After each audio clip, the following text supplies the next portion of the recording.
Now, the Premier certainly getting an earful today on a number of fronts. NDP leader Andrea Horwath had some very harsh criticism for the way his government is handling all aspects of the return to school plans, or as she says, the lack of them. And one of her big concerns is around busing. You should have been on this. Andrea Horwath brought a school bus to Queen's Park this morning to demonstrate the difference between a distanced seating arrangement and a typical pre-COVID spacing, which in her mock-up shows 2 kids per seat, but she adds often there are 3 per seat crowded in. My understanding is a full school bus can carry up to 72 children on one bus, which is a lot of kids.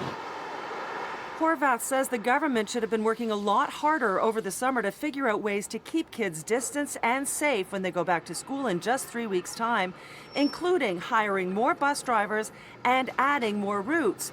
And not just for the kids' sake, but for the drivers, the majority of whom, she says, are over 60. The Ford government hasn't done anything to try to source extra buses, then it's inevitable that kids are going to be cheek by jowl.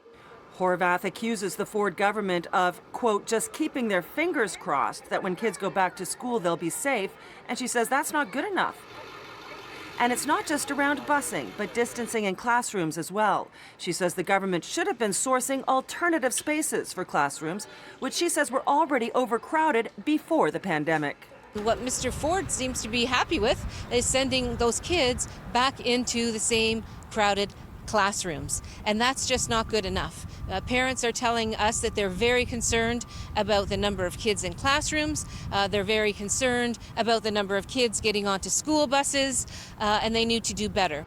Horwath says in spite of a $500 million education announcement last week, which she describes as a freeing up of reserves that already belong to school boards and that may be earmarked for other things. Again, not good enough, she says.